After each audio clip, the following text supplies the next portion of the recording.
Hello students, welcome to SSC Masala. इस video में हम सीजीएल मेंस 2022 जो कि मार्च 2023 में कंडक्ट हुआ था, इसके ज्योग्राफी और इकोनॉमिक्स के सारे क्वेश्चंस को टॉपिक वाइज डिस्कस करेंगे। हिस्ट्री और पॉलिटी की वीडियो मैं पहले बना चुका हूं और बाकी सब्जेक्ट्स की वीडियो भी जल्दी आ जाएगी। सबसे पहले ज्योग्राफी के क्वेश्चन देखेंगे। टोटल 11 क्वेश्चन हैं, ये टॉपिक्स हैं, ठीक है। सब्जेक्ट वाइज और टॉपिक वाइज वेटेज की मैं वीडियो अलग से बना चुका हूं, आप चाहें तो वहां पे देख सकते हैं। तो पहले अर्थ का एक क्वेश्चन देखते हैं। In 1962, who published The History of Ocean Basins, which outlined the theory of how tectonic plates could move, later called sea floor spreading? तो इसका आंसर है हैरी हैमोंड हेस। तो ये हार्ड क्वेश्चन था। बाकी टेक्टोनिक प्लेट्स जो मूव करती हैं, ये एक रीजन होता है किसका? अर्थक्वेक का, ठीक है। यानी कि जो भूकंप आता है वो टेक्टोनिक प्लेट्स की मूव करने से आता है। और भी रीजन्स होते हैं अर्थक्वेक के, लेकिन एक रीजन ये भी है, ठीक है। अब क्लाइमेट के 4 क्वेश्चन देखेंगे। Identify a type off season that is not a part of the 4 seasons of India. तो इनमें से कौन सा 4 सीजन, जो कि इंडिया के 4 सीजन्स हैं, उनमें से एक नहीं है। तो पहला है द हॉट वेदर सीजन, तो यानी कि ये समर सीजन हो गया। South west monsoon season, the cold weather season और साउथ ईस्ट मानसून सीजन। अब हॉट वेदर वाला ये तो समर हो गया और कोल्ड वेदर वाला ये विंटर सीजन हो गया। अब मानसून सीजन मतलब बारिश का सीजन होता है, लेकिन ये साउथ वेस्ट होगा या साउथ ईस्ट होगा। यानी जो मानसून आता है वो किस तरफ से आता है? तो वो आता है साउथ वेस्ट से, ठीक है। तो ये वाला सही है। तो क्योंकि ये वाला गलत है तो यही हमारा आंसर हो जाएगा, चौथा ऑप्शन, ये पार्ट नहीं है, ठीक है। देखो, इंडिया के जो 4 सीजन्स हैं, पहला है कोल्ड वेदर सीजन, जिसको हम विंटर सीजन कहते हैं, दिसंबर से फरवरी तक हो गया। हॉट वेदर सीजन यानी कि समर सीजन, जो कि मार्च से मई तक। उसके बाद साउथ वेस्ट मानसून सीजन यानी कि रेनी सीजन, जून से सितंबर तक। फिर आता है सीजन ऑफ रिट्रीटिंग मानसून, यानी जिसको ऑटम सीजन भी कहते हैं, पतझड़ कह सकते हैं, यह है अक्टूबर से नवंबर तक। बाकी ये हिंदी में हो गया। अगला देखो, following statements are made regarding global warming, और नीचे है which of these statements are correct. तो देखो, पहला क्या है?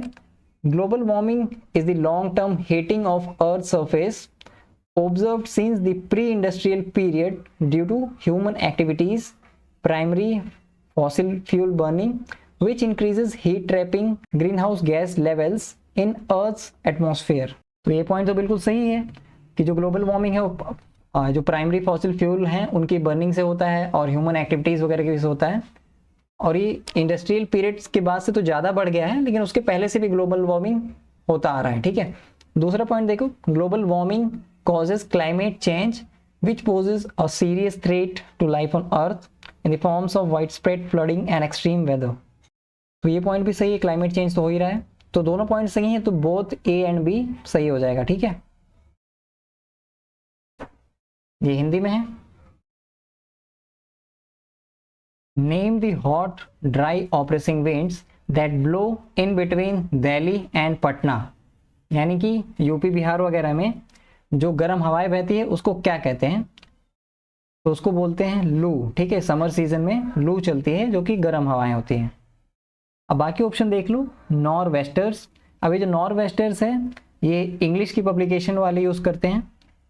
नॉर मतलब ये नॉर्थ वर्ड से लिया गया है और वेस्टर्स ये वेस्टर्न से लिया गया है। तो नॉर वेस्टर्स मतलब नॉर वेस्टर्न। तो इसको नॉर वेस्टर्स क्यों कहते हैं? ये एक्चुअली एक स्टॉर्म टाइप का होता है, थंडर स्टॉर्म, और ये इस डायरेक्शन में बहता है, ठीक है, नॉर्थ वेस्ट की तरफ से।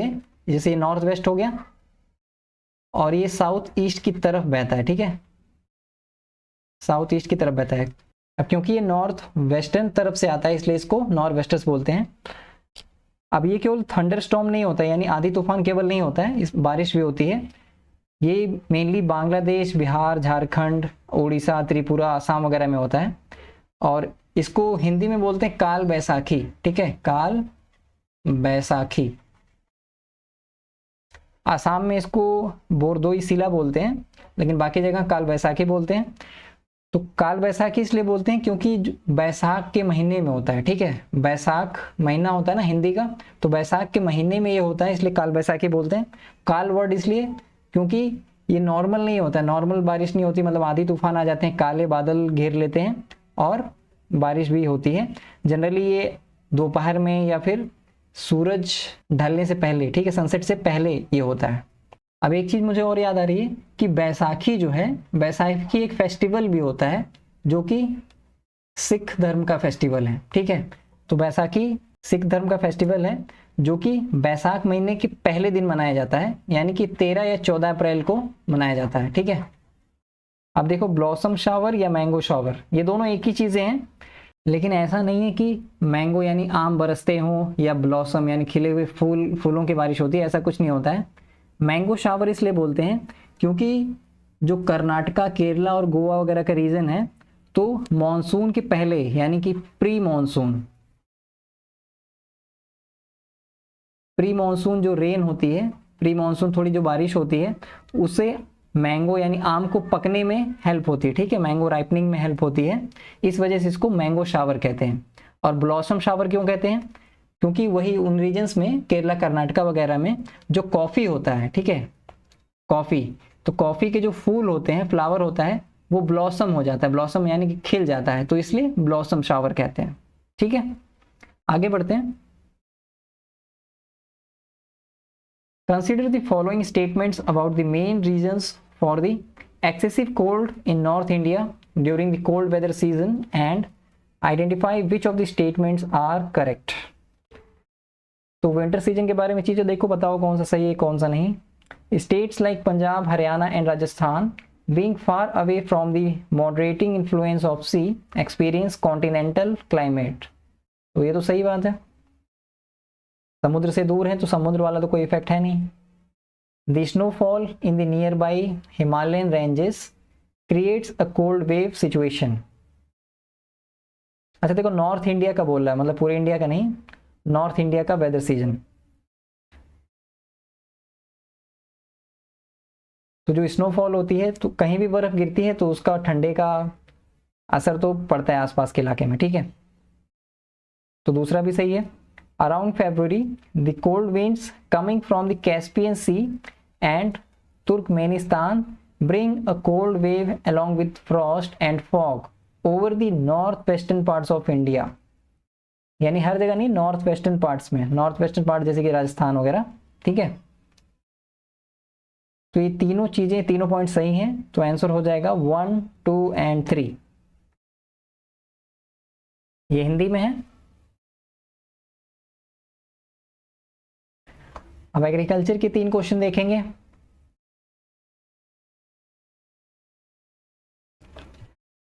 Identify which of the following statements about agriculture in India are correct.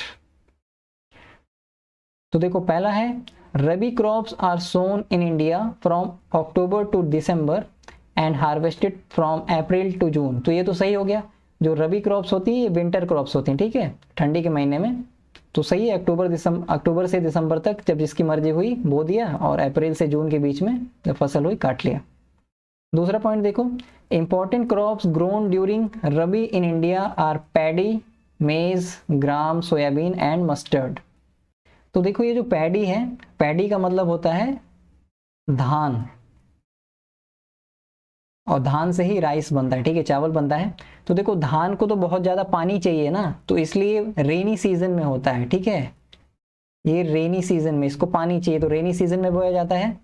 तो ये ऑप्शन गलत हो गया। तो रेनी सीजन में कौन सा बोया जाता है? वो होता है खरीफ क्रॉप, ठीक है, खरीफ क्रॉप जो होती हैं वो रेनी सीजन में बोई जाती हैं, या रेनी सीजन के पहले बोई जाती हैं।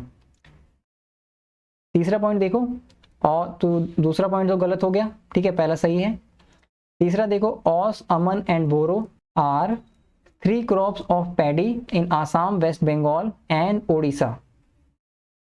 अब देखो, ये तीसरा पॉइंट सही है, लेकिन तीसरा point out of the box है, हमें क्यों पता होगा ये, ठीक है, लेकिन फिर भी ये क्वेश्चन आसान है। आपको इतना तो पता है कि दूसरा पॉइंट गलत है, तो जहां पे दूसरा पॉइंट है वो आंसर नहीं होगा, क्योंकि करेक्ट वाला पूछ रहा है। तो यहाँ पे भी दूसरा पॉइंट है, यहाँ पे भी दूसरा पॉइंट है, यहाँ भी दूसरा पॉइंट है, तो ये तीनों ऑप्शन गलत हो गए, एक ही ऑप्शन बचा ना, तो चौथा हमारा आंसर हो जाएगा, यानी 1 और 3 सही है। ठीक है, ये हिंदी में हो गया। अब देखो इंडिया में 3 क्रॉप सीजन्स होते हैं, एक होता है रबी क्रॉप, विंटर क्रॉप्स होती हैं, ठीक है, मतलब ठंडी के पहले या ठंडी की स्टार्टिंग में बोई जाती हैं और फिर ठंडी खत्म होने के बाद काट ली जाती हैं।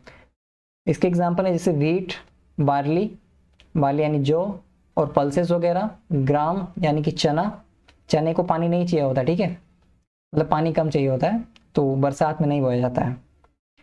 ऑयल सीड्स हो गई, ऑयल सीड्स जैसे कि मस्टर्ड यानी कि सरसों, ठीक है, सरसों वगैरह जो ऑयल सीड्स हैं, इनको ज़्यादा पानी नहीं चाहिए होता, इसलिए मानसून क्रॉप्स नहीं है, इसलिए इनको बरसात में नहीं बोया जाता है। ठीक है, खरीफ क्रॉप्स क्या होती है, मानसून क्रॉप्स यानी जो बरसात के पहले या बरसात के स्टार्टिंग में बोई जाती हैं, और बरसात के पहले मतलब बरसात के थोड़ा सा पहले, ठीक है, कि मतलब बरसात आने वाली हो।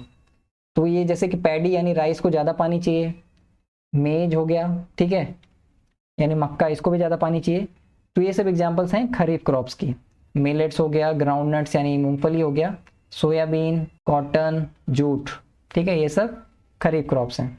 अच्छा देखो, मिलेट्स की यहाँ पे जो हिंदी ट्रांसलेशन है वो है बाजरा, तो एक्चुअली मिलेट्स का ट्रांसलेशन बाजरा नहीं होता है, बाजरा एक एग्जाम्पल है, ठीक है, ये एग्जाम्पल है मिलेट्स का। मिलेट्स और भी टाइप की होती हैं, ठीक है, हिंदी में भी इसको आप मिलेट ही बोल सकते हो, ठीक है, हिंदी में मिलेट।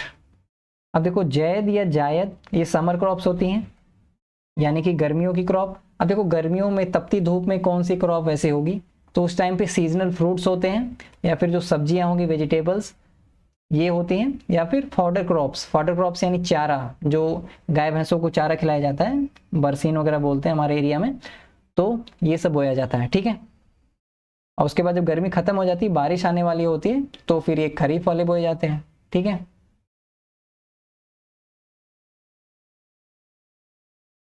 ये देखो मैच द कॉलम्स हैं, स्लैश एंड बर्न एग्रीकल्चर, और इसको इसके एसोसिएटेड स्टेट से मैच करना है। तो ये out of the box question है। स्लैश एंड बर्न एग्रीकल्चर होता है कि जंगलों को काट के उनको जला दिया जाता है और उसके बाद वहां पे खेती की जाती है। ठीक है, तो अगर ये पूछता कि स्लैश एंड बर्न एग्रीकल्चर कौन कौन से स्टेट्स में है, तब तो ठीक था, लेकिन हर जगह स्लैश एंड बर्न एग्रीकल्चर का अलग अलग नाम है, तो वो कौन याद करता है। ठीक है, तो हार्ड क्वेश्चन है, हालांकि इसका आंसर हो जाएगा सेकंड ऑप्शन, ठीक, यानी दहिया मध्य प्रदेश में कहते हैं, बी का सेकंड यानी कुरुआ झारखंड में कहते हैं, सी का सेकंड यानी ब्रिंगा उड़ीसा में कहते हैं, और पेंडा कहाँ पे कहते हैं, आंध्र प्रदेश में। अगला देखो, which crops are benefited from the temperate cyclones arising from the Mediterranean sea that cause rainfall in Punjab. तो देखो आपको ये पता होना चाहिए कि ये जो टेम्परेट साइक्लोन्स हैं, इनकी वजह से जो बारिश होती है वो विंटर में होती है। ठीक है, ये विंटर में होती है, मतलब हल्की फुल्की बारिश हो जाती है, तो किसको फायदा पहुंचाती है, तो विंटर में कौन सी क्रॉप होती हैं, रबी क्रॉप्स। ठीक है, रबी क्रॉप्स मतलब विंटर क्रॉप्स। ठीक है, तो यही आंसर हो जाएगा। अब देखो कैश क्रॉप्स क्या होती हैं और फूड क्रॉप्स क्या होती हैं। सीजन के हिसाब से तो 3 होती हैं, रबी, खरीफ और जैद या जायद। ठीक है, लेकिन अगर यूज की बात देखा जाए, इस्तेमाल की बात, तो 2 टाइप के होते हैं, कैश क्रॉप या फूड क्रॉप। कैश क्रॉप वो होती हैं जिनसे हम पैसा कमाते हैं, जो पैसा कमाने के लिए यूज होती हैं, जैसे कि coffee, tea, cocoa, cotton, sugar cane. और फूड क्रॉप्स ये होती हैं जिनसे हमारा पेट भरता है, मतलब बेचते तो ये भी लोग हैं, लेकिन ये ज़्यादा महंगी नहीं बिकती है और इससे हमारा पेट भरता है, तो ये फूड क्रॉप्स में आती है, जैसे कि वीट, राइस। ठीक है, अब फॉरेस्ट का एक क्वेश्चन देखते हैं। Below are few statements given about afforestation.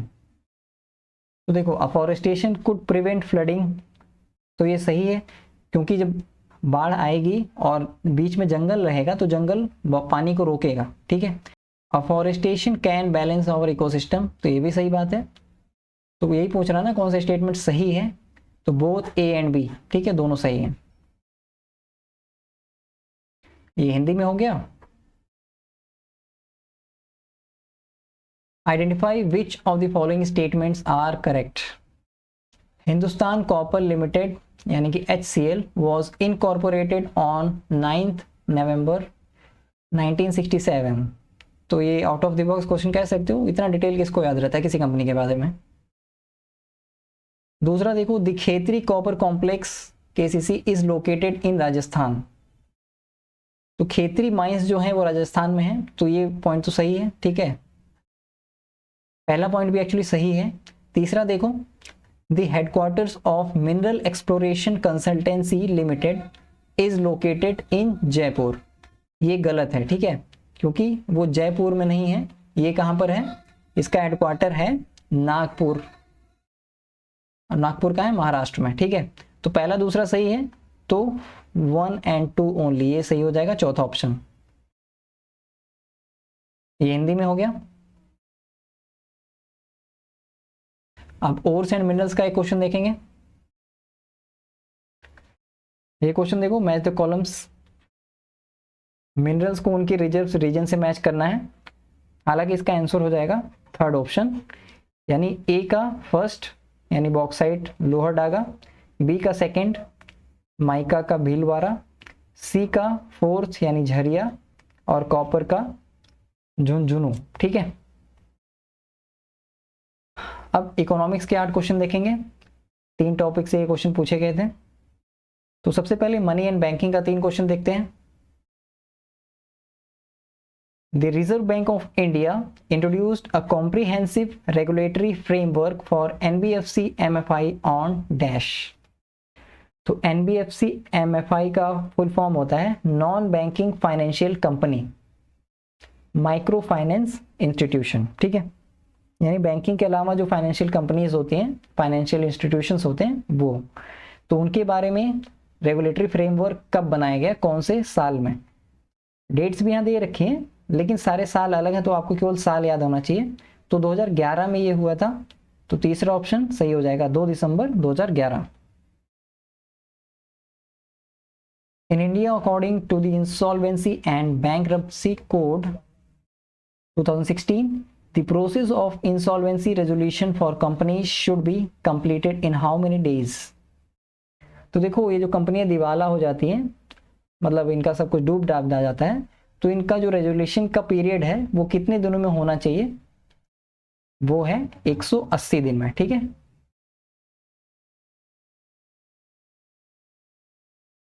Assume that exchange rate between the US dollar and Indian rupee is $1 equal to 55 rupees, ठीक है। Now if this exchange rate increases to $1 equal to 60 rupees, then in this case the Indian rupee has dash in comparison to the US dollar। तो simple सी बात है, पहले $1 का 55 रुपया था और फिर $1 का 60 रुपया होगा, यानी कि रुपए की वैल्यू गिर गई, ठीक है, रुपए की वैल्यू कम हो गई, तो आंसर क्या हो जाएगा, डिप्रिसिएट हो गई, ठीक है, डिप्रिसिएटेड। अब गवर्नमेंट फाइनेंस के 3 क्वेश्चन देखेंगे। विच of the following is considered a capital expense. अब देखो, ये जो कैपिटल एक्सपेंस होता है या कैपिटल एक्सपेंडिचर भी कह सकते हैं, ये वो एक्सपेंस होता है, वो एक्सपेंडिचर होता है जिसमें या तो एसेट क्रिएट हो, ठीक है, या फिर लायबिलिटी रिड्यूस हो। या तो एसेट क्रिएट हो जाए या फिर लायबिलिटी यानी कि जो पैसा हमें वापस करना हो, जैसे कि लोन वगैरह हो गया, तो लायबिलिटी अगर कम होती है किसी चीज को करने से तो वो कैपिटल एक्सपेंडिचर होता है।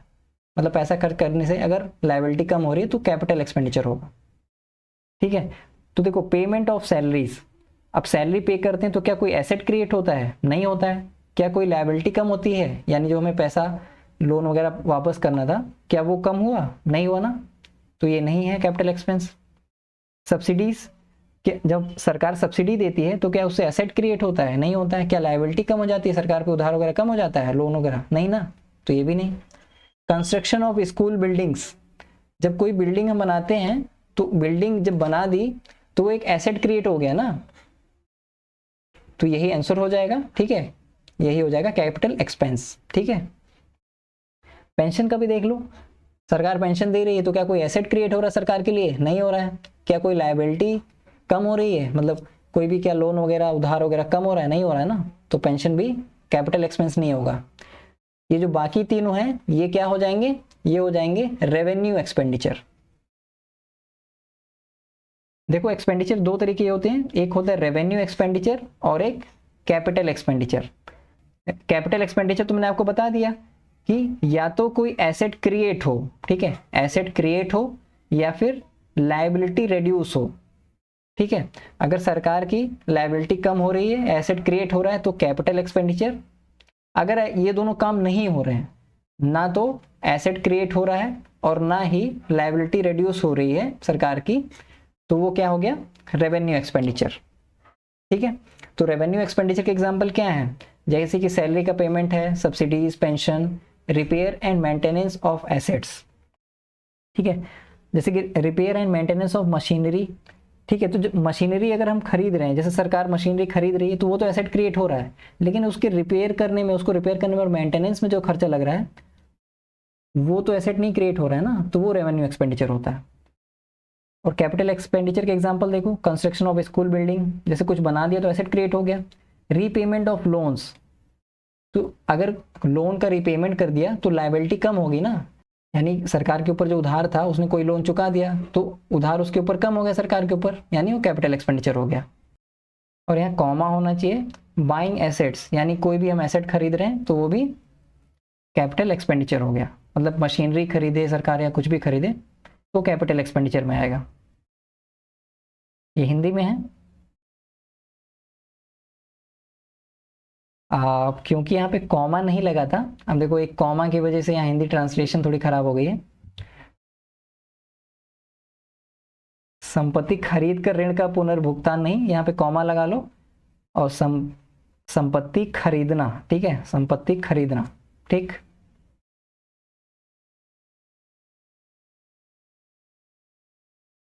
Which of the following is an indirect tax?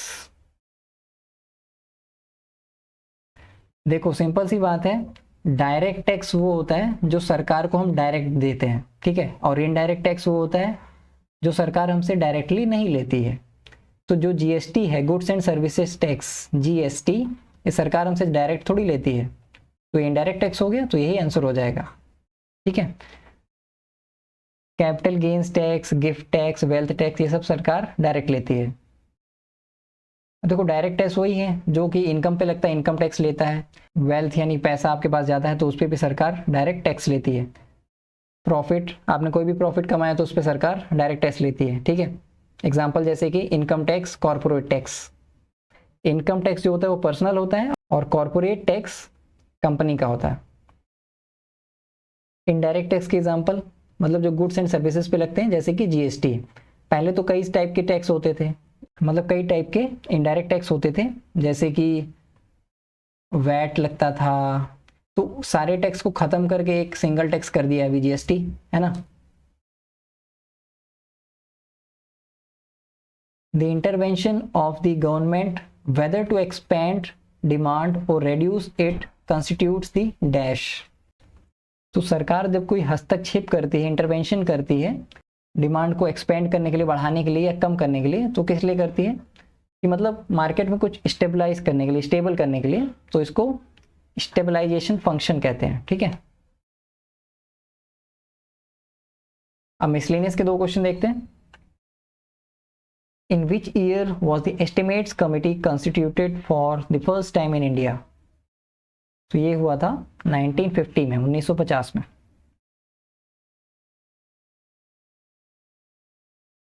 In India, which of the following statements is true about the National Investment Fund? अब देखो स्टेटमेंट क्या है, इट वॉज क्रिएटेड इन 2005, तो ये सही है। 75% of its annual income was to be used for schemes promoting health, education and employment, ये भी सही है। तीसरा क्या है, इट वॉज डिसॉल्व इन 2018, तो ये गलत है, ये अभी भी है, ठीक है। National investment fund permanent nature का है और ये चलता रहेगा। तो केवल पहला और दूसरा सही है, तो तीसरा ऑप्शन सही हो जाएगा। अभी क्वेश्चन हार्ड था क्योंकि मतलब इस टाइप के डेटा जनरली लोगों को याद नहीं होते हैं। ये हिंदी में हो गया। तो इतने क्वेश्चन थे। PDF और बाकी अपडेट्स के लिए आप मेरा टेलीग्राम या व्हाट्सएप चैनल ज्वाइन कर सकते हैं, जिसका लिंक मैंने नीचे डिस्क्रिप्शन बॉक्स में दे दिया है। अगर लिंक काम नहीं करता है तो टेलीग्राम के लिए आप सिंपली टेलीग्राम पे सर्च कर सकते हैं SSC मसाला। अब देखो जो व्हाट्सएप चैनल है ये नया फीचर आया हुआ है, इसको यूज़ करने के लिए पहले आपको अपडेट करना पड़ेगा अपना व्हाट्सएप, ठीक है। अगर अपडेट कर लिए हैं तब तो आप लिंक से आराम से ज्वाइन कर पाएंगे, अगर अपडेट नहीं है तो पहले अपडेट कर लीजिए, ठीक है, उसके बाद आप ज्वाइन कर सकते हैं।